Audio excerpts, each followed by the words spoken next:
Before we start, the name is at the top right of the screen. There is Hacentat Kingdom, Afria continent. On the outskirts of the kingdom, in a forest, a tense chase was unfolding.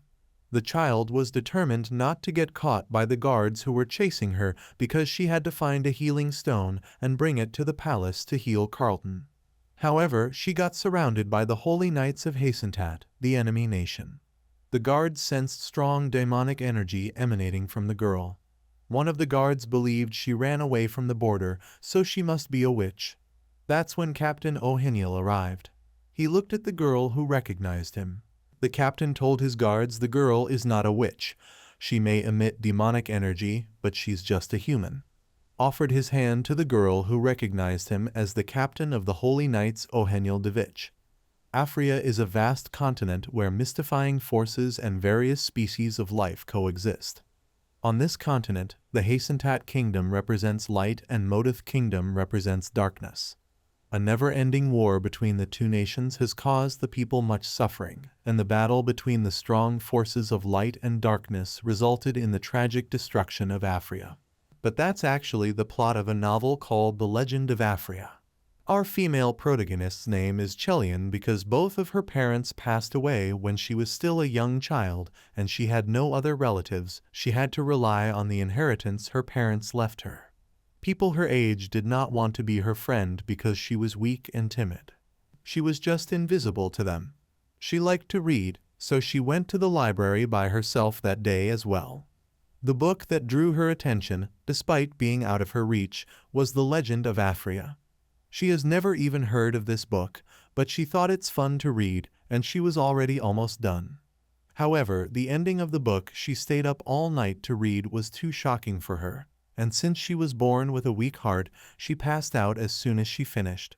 She wasn't sure how much time had passed, but when she opened her eyes, she was in an unfamiliar place. She wonders where is she, and wonders what's happening. Is this a dream? She realizes this place is familiar and wonders where this is. The sky is dark red and the land is scorched. Then she realizes this place reminds her of the battlefield in Afria from the book. Her eyes widen with worry when she considers the possibility of being in the novel, but tries to convince herself that's impossible. How can she be on the battlefield in a little girl's body? She wonders, how can she survive like this? That's when her gaze fixates on a man, prompting her to wonder, who is that? The man also stares at her and thinks if she's a child of light. Chelian is also confused about who he is, and does he know who she is? She thinks, why is he staring at her like that? It's freaking her out. The man notices her features and realizes her hair is the color of honey while she's trembling and praying to please just ignore her and keep walking. He grabs the strand of her hair and says it looks sweet and tastes it, causing her to be startled and declare the obvious that she is not food. He realizes it's flavorless. He looks at her and thinks she possesses the color of the sun. A memory resurfaces of his father telling him the sun is the source of all life. It casts a warm light on all living things. He remembers when he was young he desperately wanted to grow roses, but he kept failing because there was no sun. However, now he can smell sweet rosy fragments coming from this girl who resembles the sun. He finally asks her what is her name and where are her parents. Chelian hesitantly replies that she doesn't have any parents and her name is Chelian. In the inside, she is very scared, wondering what should she do now. Unexpectedly, he grabs her, lifts her in the air and declares she is cute and he is going to raise her. She is perplexed and wonders if he's talking about her. He says she must have lost her parents in the war and warns her it's dangerous here, so he shall take her with him. He believes she seems easier to raise than roses, and that's how she was taken away against her will. She thinks running away is the only way for her to survive, but how can she run away when she is stuck in this tiny body? She believes if she's really inside the book, this is the land of darkness. It's difficult to find any traces of greenery in this land of perpetual night where only dark sorcerers and spirits reside. She thinks everything is so dark and scary. The man tells her this will be her home from now on, but to her, it feels like hell. She prays for someone to please get her out of here. Later, she tells us after they got to the palace, he left her here and disappeared, but fortunately nothing happened, so she was scared for nothing. They give her something stinky and smelly to eat. She wonders if it is supposed to be food. She reveals the book did not go into much detail about motive. It is just mentioned that scary people lived there. She notices there are dark sorcerers on either side of her, so how can she trust the food? She gets irritated and tells them she's not hungry. She's really fine and thinks to herself she is not sure how much longer she can stand being here. She decides she cannot take it anymore and she needs to get away from this place. The guards leave. She notices the guards are gone and thinks it's now or never. She sneaks out quietly and roams around the castle. Panicking, she accidentally bumps into something, causing the guards to notice her. In a rush, she exclaims, "Get out of the way." A black-haired boy notices her and catches from colliding into him. He smiles at her and tells her to not cry. He assures her she's okay now and asks her why did she come out of her room on her own. She wonders who is this now. He asks Carlton, is having a wild child like her in the castle really a good idea? He doesn't get why he suddenly decides to raise a child, but warns him that he's creating problems for no apparent reason.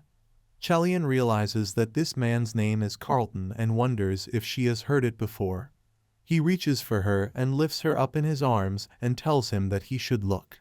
She's so small and cute and believes since she's small, raising her ought to be easy. Chelian is mad that who is he to decide whether to raise her or not. The boy says she looks about 6 or 7 years old though. Is he sure he can take care of her without killing her? Carlton replies that he is going to show everyone that beautiful and adorable creatures exist in their place too. He then places her on the pot to water her. Chelian gets chills because now the madman is going to water her like a plant. The boy tries to stop him and tells him that's not right at all. Like a stupid man he is, he asks why. He explains to him that, like he said, she is a person not a plant like a rose and people are much harder to raise than plants. He also reasons with him that beside Chelian would feel more at home in Hasentat, the land of light rather than Motif, the land of darkness. The boy gives her candy as well. She thinks it's candy, finally something she can eat. He also says he doesn't know how to raise a Hasentat child, does he? He warns him that she might end up like a rose that won't ever bloom because there's no sunlight in Motif. He urges him to give up. But stubborn as ever, Carlton replies no, she is cute and he wants to raise her. Motif is a cursed land where it's always night, so creatures that require sunlight cannot survive in a place like this. Later, settled and waiting for dinner in the dining room, she looks upset and wonders, why does all the food here look so unappetizing? Carlton notices she's not eating and asks her about it. Theo replies that might be something that children cannot eat, but she is too busy thinking this doesn't look like food for humans at all. However, she knows she cannot starve to death, so she decides to at least try a bite. Reluctantly, she takes a bite, but to her surprise, this taste is better than it looks. Theo encourages her to eat up. Carlton tells Theo he heard that the front lines have reached a truce.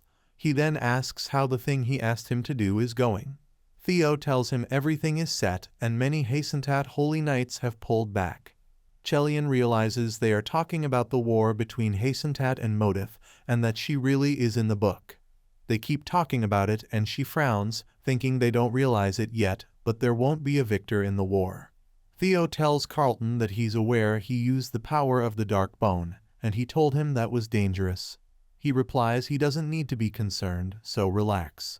Chelian thinks about the power of the dark bone. In the No World's final chapters, the strongest characters engaged in a fierce conflict and destroyed each other. They nearly reduced all of Afria to rubble. The fierce battle ended in vain because no one benefited from it. Suddenly it hits her that the world that she is in will end in a few years. She worries and thinks it can't happen because she wants to live.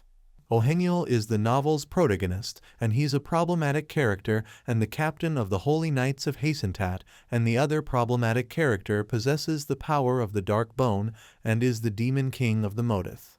She realizes it's Carlton and whispers to him it's him. His attention is diverted to listen to her, but she then says never mind, Theo tells her if she is done eating she can go back to her room. Later, she is sitting in her room and thinks she doesn't even know how long it's been since she came here. She cannot even guess what time it is because there's no sun. To her, Modith appears to be full of scary people. There's no one normal here. She recalls her earlier conversation with Theo, who asked her why is Carlton obsessed with her.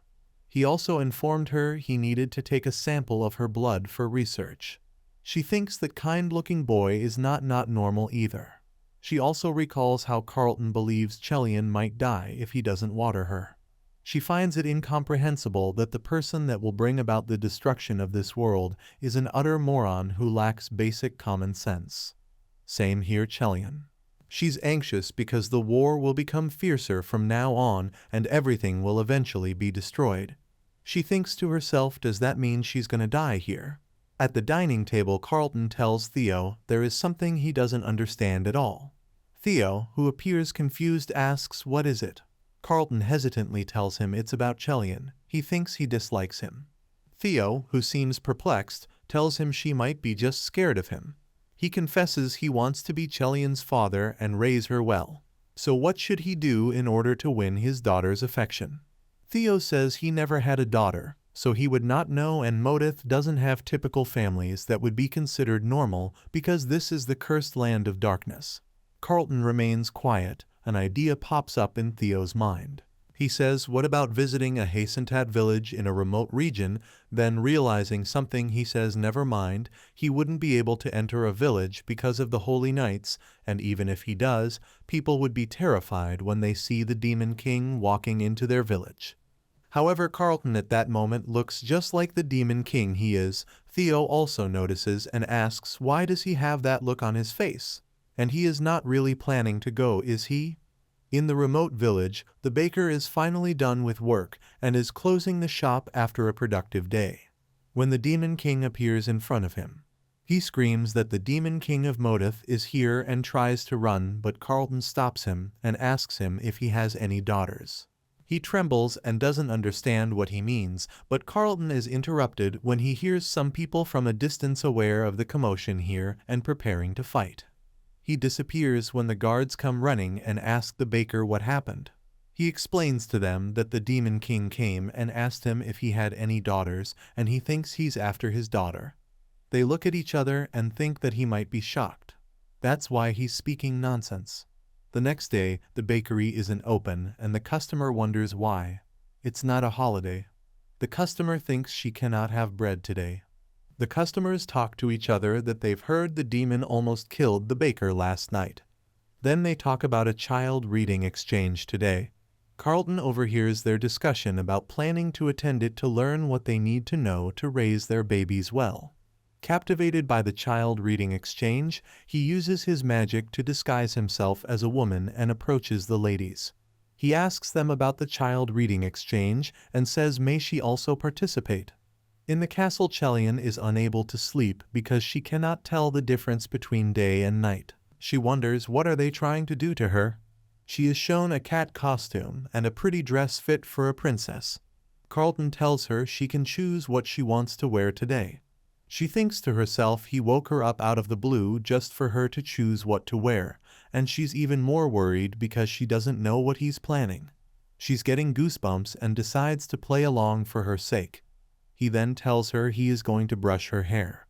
She gasps and thinks, is he gonna stab her with the comb? If he is not, what else could explain this murderous energy she's feeling? In the dining room, Theo is already settled when the door opens and both Chelian and Carlton enter. Theo notices the change and thinks that it seems Carlton has learnt some useful things in Hasentat. He tells Carlton that he has done a better job in dressing Chelian than he expected. He tells Theo they said you should be able to do more than 48 different hairstyles to be a good parent. Chelian thinks he did a good job styling her hair today. She guesses she cannot deny that he's good with his hands. Theo then smiles at Chelian and tells her good morning, even though he is aware Modith doesn't have daytime. She just laughs. Theo says he sees why she chose the dress that Carlton picked out for her instead of the adorable cat onesie he picked. It saddens him, but still she looks adorable in that dress too. She thinks, oh, so he was the one with that weird taste. She then realizes Carlton is the one who picked out this dress himself. She had no idea the future ticking time bomb had such a soft side. Carlton then tells her it was hard for him to get that milk from Hacentat, so she must drink it every day. She is confused. Theo notices it and tells her they don't really have so-called normal drinks in Motif. Carlton found a store that sold milk and made a trade. Chelian is suspicious and thinks, is he sure he did not just steal it? Theo asks if he traded their precious bitter tea, the only thing they can drink in Motif. If so, he made a big decision for Chelian. She flinches and thinks they call tea that tastes like poison precious. Carlton simply says, let's move on to the next thing now that they're done eating. She wonders what's next. What is he gonna do this time? They take her out. She notices there are so many dead flowers. This brings back the memories of his childhood to Carlton. When he was young, he tried to make roses bloom, but they all died. But he is determined things will be different from now on. He says this looks like a good spot. Chelian wonders what is he trying to do. He grabs the ball and says he has heard that good fathers spend time playing with their daughters whenever they have free time. He declares starting today he's going to play ball with her every day after breakfast. He tells Chelian to try to avoid her trick ball. He throws the ball at her with full speed. Chelian dodges it, and it hits behind her on a wall with a resounding bang. She thinks she knows for sure now this man is only pretending to be a good father in order to kill her. Theo picks her up while the ball hits the white ghost. Carlton frowns and asks her what's the matter, isn't this fun? Theo tells him he doesn't think Chelian can handle playing catch with him as she is a normal person, and he must play with her more gently. Chelian notices how the white ghost is hurt and teary. She runs after him and Carlton is disappointed. He is confused and wonders if she doesn't enjoy playing with him. She catches the teary ghost and tells it he is so round and cute. He asks him what is he even? Is he a plushie covered in sheets? Theo tells her lilfs are creatures that were created by the dark dragon. They are also most frequently summoned by dark sorcerers. Chelian then notices Carlton has disappeared and asks Theo where is he. Theo replies he thinks he went back to the children reading exchange to learn more about how to raise children. He explains that Carlton may appear intimidating, but please know that he's trying very hard for her sake, and he has never seen him so enthusiastic about anything before. Theo brings a dead flower back to life and tells her that Carlton wants Motif to have roses that can bloom. He wants healthy and beautiful roses that will bring light and life to Motif. He also reveals to her he's visiting their enemy nation just for her and requests her to please give him a chance as they have no idea how to raise a normal human child like her. She thinks Carlton the Demon King is doing that for her. On the other hand, in the village, Carlton, who has disguised again as a woman, reveals to other mothers that she dislikes playing with her, but at least she enjoys the milk she got for her.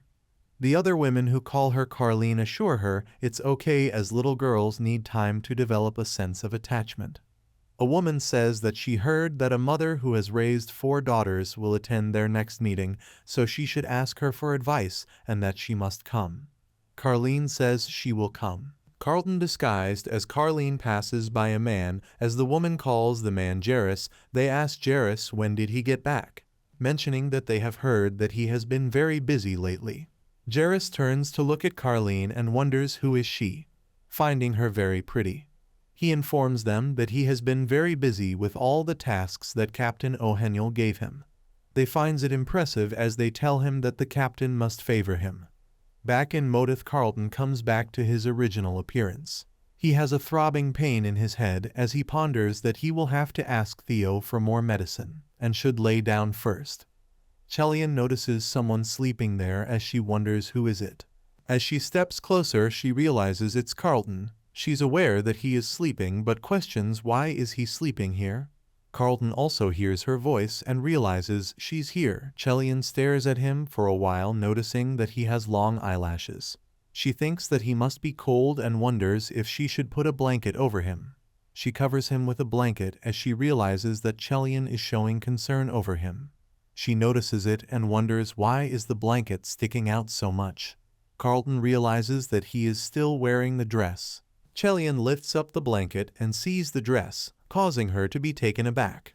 Carlton sweats nervously as Chelian thinks that she must be hallucinating or seeing things. She covers the blanket before she lifts it back up, trying to check it again to confirm. He is still wearing the same dress. She begins to think that after losing both her parents at a young age and having no relatives, the only thing she had to lean on was a big teddy bear. She thinks that it will be okay and she will be all right because she is strong. Even if there is no light in Modith, she will survive. Suddenly, darkness begins to surround her as she screams what is happening and tells it to get away from her. She suddenly opens her eyes and finds herself on the bed. Theo asks her if she had a nightmare.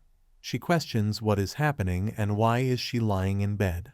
Carlton responds that she has a very high fear and she should take some medicines first. Theo tells her to not worry as they are here with her now. She is feeling dizzy and she questions that she has a high fear and how come that is the case.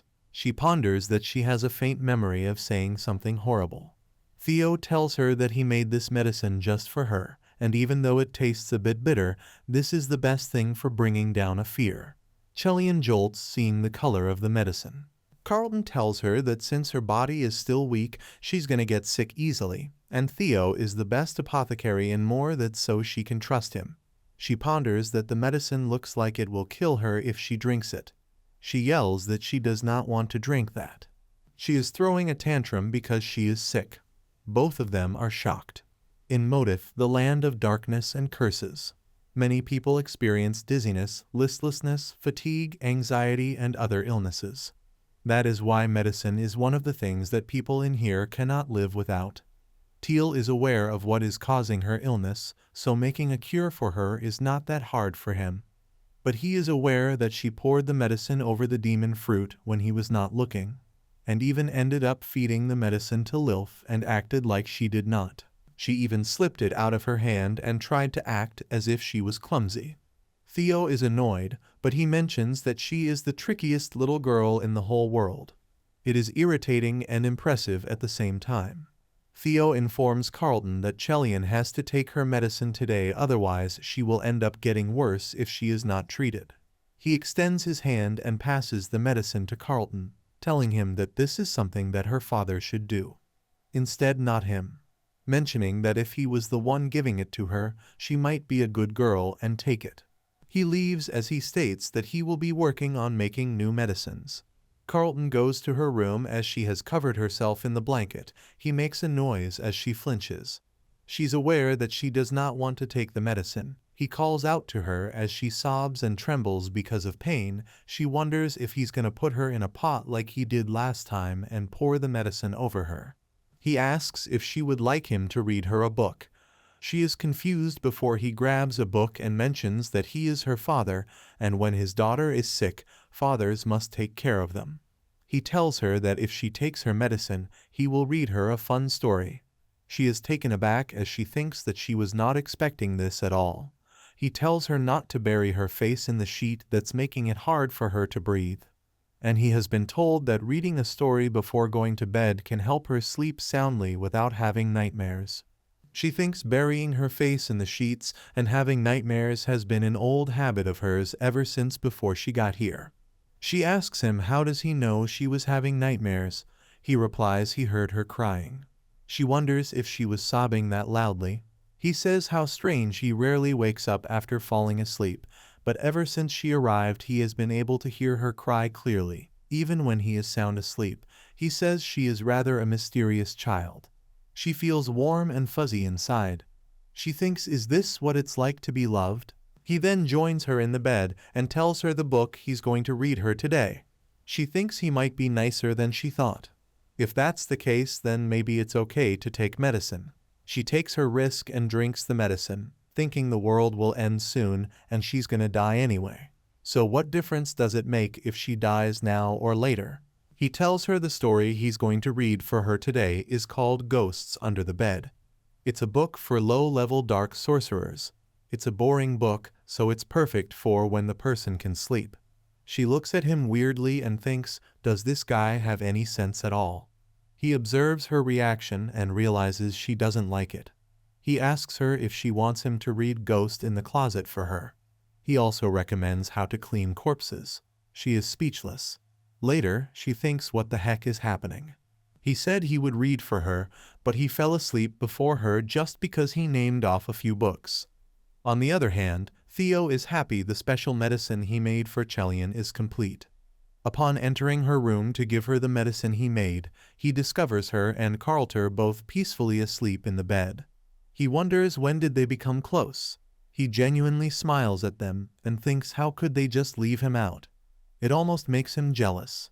The Modith Kingdom is noted for its cursed lands and never-ending nights. Spirits are created in Modith at every moment, and they grow stronger as they absorb long nights as nutrients. The Holy Knights of the Hasentat are present, and one of them say the war between the Hasentat and Modith kingdoms will go on forever. He further adds the number of spirits at the border has gone up, and they should go and report this to the Captain Oheniel. Observing through the mirror, the man discreetly informs Carlton and Theo of what he sees and tells them that either Hasentat or Modith must be annihilated for the war to end. Theo believes if they don't make a pact with the spirit sorcerer, the wandering spirits will surely wreak havoc on the citizens of Modith. He adds, to end this war, they need to find out why the Hasentat and Modith kingdom went to war in the first place. Chelian tries hard to recall when the war started, and she also wonders how long she has to keep taking this medicine. It makes her feel like throwing up. Carlton recommends how about they summon the spirit sorcerers and capture all the spirits. Theo warns him not to act alone and flaunt his standard. Does he understand? Chelian feeds the medicine to Lilf while everyone is distracted with discussing the war. However, she is caught by Theo, who gets mad at her and scolds her that she cannot keep giving Lilf the medicine he made for her. She grabs Carlton's coat and says the medicine that he makes tastes awful. Carlton feels touched when he notices she is taking refuge with him, while she complains to him she doesn't want to take it anymore. Theo says does she think hiding behind Carlton will help her? If she doesn't want to be sick and in bed every day, she should take her medicine. She hides under his cloak to avoid Theo and his medicine. Carlton's heart is ready to almost burst with joy because she is hiding under his clothes. Theo complains she is becoming more and more defiant. He tells her Carlton will scold her if she continues to be so stubborn, but to his horror, instead he becomes the target of his rage as Carlton warns him to stop it as she said no. He then says, guess he has no choice but to try harder to make a medicine that she will like. Chelian finally sighs with relief because she is saved. But she gets chills when she realizes where she's hiding. Later she has a cold, and she tries to justify it by saying to Lilfs that she caught a cold because it is freezing, not because she did not take any medicine, and asks them. They believe her, right? She thinks they are so strange, but she can feel that Carlton, Theo, and all the servants here care about her. She has never received this kind of attention before, and she thinks she is happy. She finally falls asleep with that thought and has a dream. In the dream it is said Modith is the enemy of light, so how can light and darkness coexist? The Captain Oheniel raises his weapon and says this will be the final war between Hasentat and Modith, as well as the final battle between light and darkness. Carlton is also present. His eyes turn red, and a tattoo begins to form on his face. Suddenly, Chelian wakes up with a flash and declares that she knows the scene. Carlton and Theo also wake up and ask her if she had a nightmare again, but she is busy thinking that scene was the end of the book for sure. It's the ending where everyone is annihilated as Oheniel and Carlton destroy each other. She wonders what does she have to do to change that ending. While Carlton pats her head and assures her she's okay now, he decides he should be by Chelian's side tonight, but Theo tells her she's a girl no. He reminds him he is her father, but Theo tells him the answer is still no. Theo recommends then how about this? They can give her a guardian pet. He is sure that she will relax and fall asleep if she has one. Chelian listens to them and wonders what's a guardian pet. Theo performs some kind of magic while Chelian wonders what kind of magic is that. He makes something that looks like a ball and tells her all is done. This guardian pet will protect her from now on. Carlton says fine, he will rest easy knowing she is with a guardian pet. Theo smiles and says he won't even charge him for it, while Chelian is confused about the guardian pet because it looks like a furry ball to her. The ball starts trembling and suddenly transforms into a cat-looking thing. Theo tells her to give it a name. It will help her get along with it faster. She wonders if this tiny guardian pet can keep her safe, but how? Several days later in the village, the 34th child reading exchange occurs. The lady teaches them that the gift given to their children on their birthdays is the most important thing after all. A birthday present is a symbol of their parents' love. One of the ladies says she did not buy her child a birthday present once, and that cost a lot of crying and required more effort on her part to soothe her. The brown-haired girl says this may be a bit different, but doesn't it feel amazing to get a gift from children? Carlene flinches at that. The other lady says of course it is when her birthday approaches. Her daughters put in a lot of effort to prepare a gift for her. The other woman agrees as one of her daughters bought her a bracelet for her birthday after saving her pocket money for several months. When they ask Carlene what did her daughter get her for her birthday, she remains quiet. Later Theo asks him does he really feel jealous of the women who received gifts from their daughters. He believes the Reincarnates people are so strange to celebrate something as insignificant as a birthday. Carlton says he is not jealous, but it is very clear from his expressions that he is fuming with jealousy. After Theo does not believe him, finally he admits he is, and he wants to get a gift from Chelian.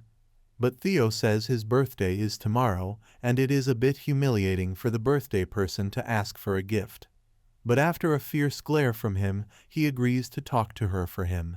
Later Chelian is thinking Carlton's birthday is tomorrow, and that Theo could have just told her to get a gift for Carlton's birthday instead of being so vague. He came to her earlier and asked her if she knew that on someone's birthday you were supposed to give them a gift. She must know that at least, since she's such a clever girl, right? This is what he said in hopes that Chelian will understand his point. Chelian wonders how she will buy him a gift when she doesn't have any money right now. She starts crying because of stress, wondering how can he tell her this at the last minute. Everyone in this castle is so weird. That's when Lilf comes with a cushion. She takes the cushion from him, and an idea pops up in her mind. The following day on Carlton's birthday, Carlton is all smiles as he has received a gift from his daughter. He whispers this is a gift from Chelian, which is a bunny-shaped brooch. Theo says wow, he has a soft spot for his daughter. He wasn't even going to ask that. She thinks even though she is not that great at sewing, she is sure this counts as a good enough birthday present.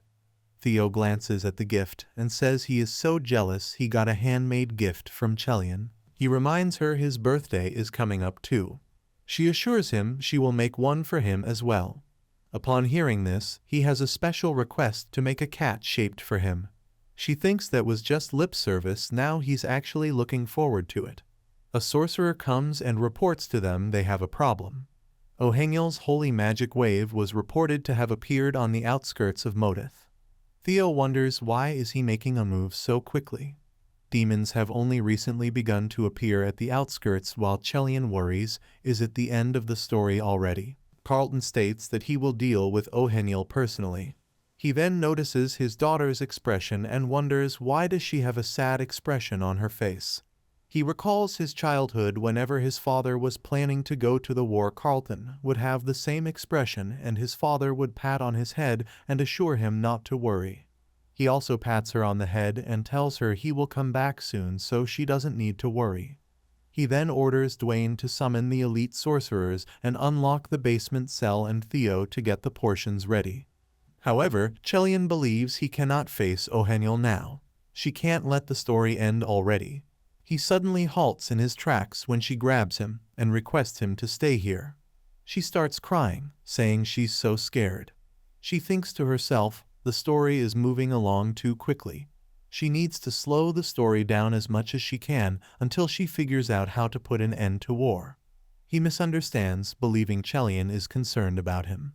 The long war between the kingdoms of Reincarnates and Modith and the fight between Oheniel and Carlton spread terror all over the world. The helpless subjects of both kingdoms could do nothing but moan in despair. The Holy Knight says it worked. It's incredible how such a powerful magic array can be created by using such a small amount of Captain O'Hennial's divine power. They believe they will be able to destroy all the spirits if they set up the magic array in a few more locations, and that Captain O'Hennial's skills are unmatched. That's when they notice a strong force of energy around them. The Holy Knight tells others to draw their swords. It's a terrifying presence. He realizes that's not an average dark sorcerer and tells his friends to immediately retreat. They ask him what is he going to do by himself. He tells them he will buy them all some time to get away with Captain O'Hennial's scroll, so go. That's when the Holy Knight realizes it's the Demon King of Motif.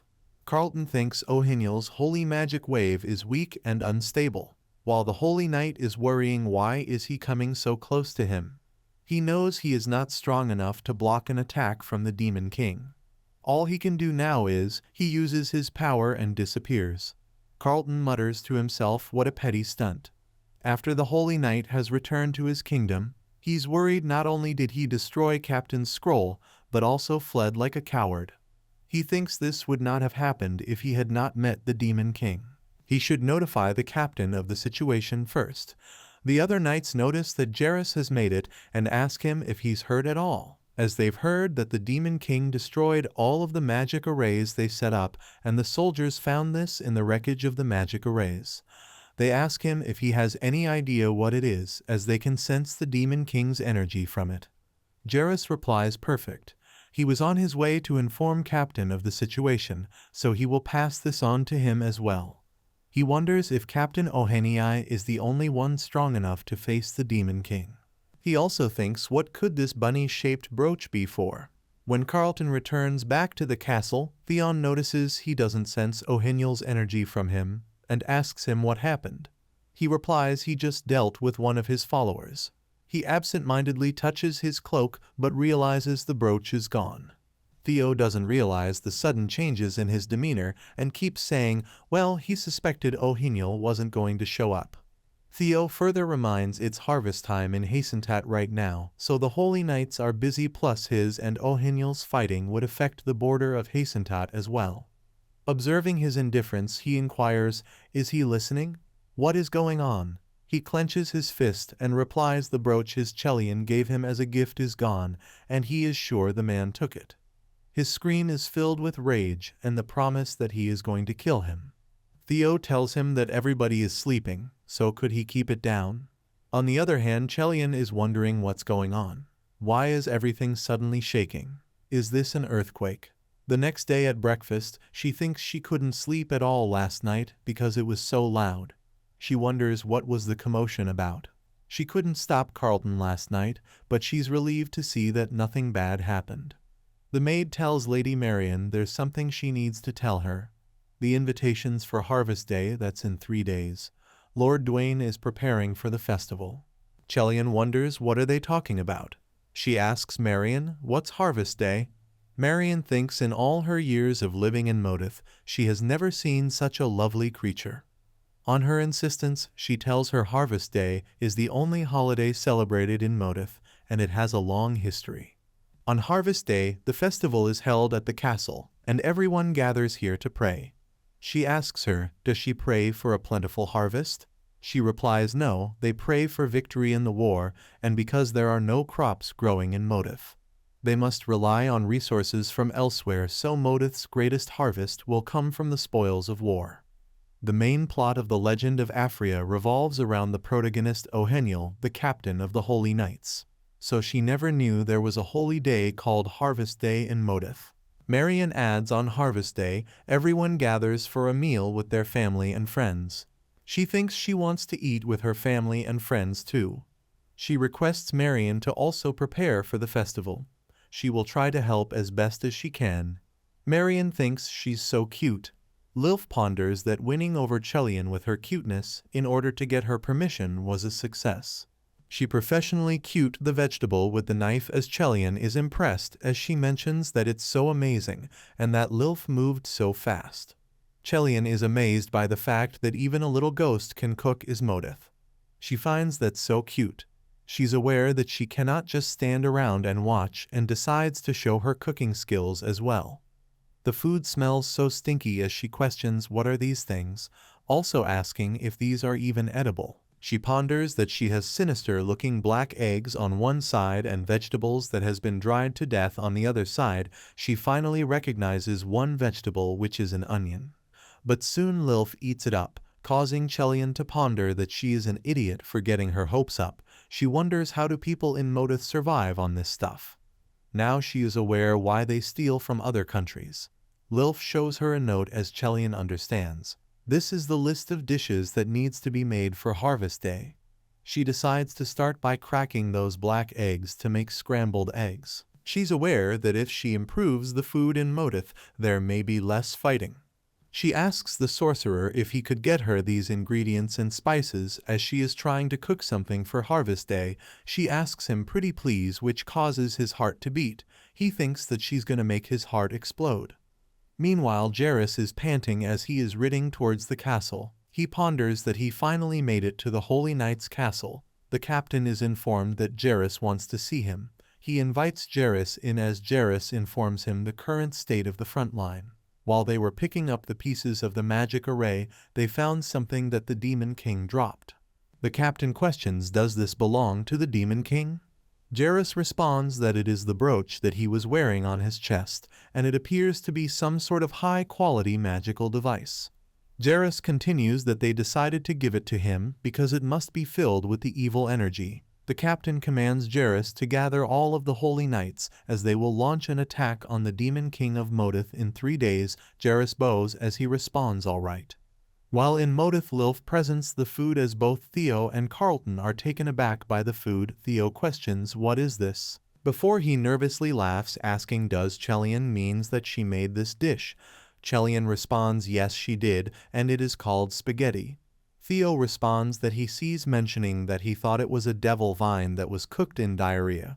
Even Carlton is speechless by the look of it. Theo asks what is the other food? Is it a spirit food? Chelian responds that it is sushi. Theo mentions that he does not know what it is, but states that it is round and cute. Carlton cannot stand it anymore as he stabs the table with the fork. Both of them are traumatized as Carlton covers it, mentioning that they should pretend that they did not see that. Chelian wonders, is it that strange to them? Theo tells her that he thinks it is best to stick to the original plan for tomorrow's festival, as they do not wish to tire Chelian out, so she should not feel bad. Chelian appears to be in a sad mood, to which Carlton states that they can eat what Chelian has made for them. Theo asks that given that the head of the house Willendorf is elderly, would not it be best to avoid serving him such bold foods? Chelian is confused, to which Theo states that he does not think that she has heard of it, yet he informs her that there are notable historic families in Modith, such as House Willendorf and House Sertier. He mentions that House Willendorf is skilled at casting curses, and the entire Sertier family is made up of sorcerers. And of course the royal family is another well-known family that excels in magic. Carlton emits magic as Theo states that the royal family is skilled at ice bolt magic. Chelian ponders that Carlton's magic reminds her of fireworks. She thinks that it would be lovely to light fireworks in Modith dark sky. But she is aware that she has noticed something odd, as it has been a while since she got here, and questions to herself how come she has never met Carlton's family, as well as wondering where does Carlton's family lives. He stands up abruptly and leaves. Theo tries to catch her attention and says why don't they continue discussing the festival, and if there is anything she would like to know about the festival. She says yes, festival must have fireworks. She thinks she has always liked watching fireworks, even though she was always on her own. Theo asks her what are fireworks. Is that a game she came up with? She wonders if he doesn't know what fireworks are. Don't they have them in Modith? She explains to him fireworks are exploding, twinkling lights. The lights make the sky look pretty at night, and they go boom and bang. She tries to explain them with hand gestures. Theo says let him try. He could use magic to make flashing lights and add exploding sounds. She realizes when she mentioned Carlton's family earlier, his face changed very quickly. She wonders if she did something wrong. Now she's worried. The next day, Chelian is getting dressed with the help of Marion for the Harvest Day festival. She is curious to see how Harvest Day is celebrated in Modith for her to be dressed up like this. She hopes they don't do strange rituals with a leader at a pedestal like a cult. She tries to convince herself she shouldn't get too worked up, but this hair ornament is so heavy. Why did Marion put such a heavy accessory on her head? She asks Marion. Can't she just wear something comfortable? The older woman says, is she planning on offering a prayer at the festival while casually dressed? It's her first time attending a formal event as His Majesty's daughter, so she must dress accordingly. She simply says she sees, but then suddenly gasps and becomes shocked when realizes what she is saying. She asks, wait, is she offering prayers? Does she want her to do it? Modith is the land where only night exists, so it's dead silent even on Harvest Day, the country's only holiday. The guests arriving are gossiping that it's so strange that His Majesty has brought a princess with him. He was being unreasonable for a while about cultivating roses or whatnot, but they suppose he is concerned about having an heir now. Other guests says he cannot say that. They are aware His Majesty is having the princess perform the ritual of burning the dragon scale, so they think if he intends to make someone who's not even his biological daughter the crown princess, and she's only a child, that worries them. However, they are aware they have no choice but to put their faith in his decision. The greater the power, the greater the danger it poses. They don't know how long His Majesty will be able to keep that power under control. His Majesty announces the Harvest Day Festival is a time to offer a prayer in Modith, the land of darkness. He adds he has permitted them all to enter the altar of the royal castle today in hope they can enjoy their time celebrating. He says may eternal night ensure that Modith will never crumble even if that defies the will of God. Marion then brings the dragon scale and requests the princess to please throw it into the fire and say the prayer aloud. That's when the Demon King announces his daughter Chelian is the rightful crown princess of Modith. She is surprised that she is the crown princess. His Majesty announces, therefore she will say the prayer on his behalf today and asks Chelian to pray for them. But she hasn't decided what to say for the prayer yet. She shuts her eyes, throws the dragon scale in the fire, and prays aloud for world peace. They all remain quiet and think the princess is strange. Carlton then says quiet down, let the festival continue. She's embarrassed and wonders what the heck did she just say. She mutters to herself. She is such an idiot. Why did she have to sound so clumsy in front of so many people? And that this was so embarrassing. She thinks she hasn't done anything right since she woke up in this novel. She hasn't found a way to end this war, and she ruined the first harvest festival. She is too ashamed to look Carlton in the eyes. While she is immersed in self-loathing, she is distracted by a sound and wonders, what was that sound? Is someone there? She decides to look at where the sound is coming from and finds Dwayne behind the bushes in the forest. She wonders, is he waiting for someone? That's when she notices Marion is coming to him. She thinks, what are they doing here? The festival must still be going on, so what could it be?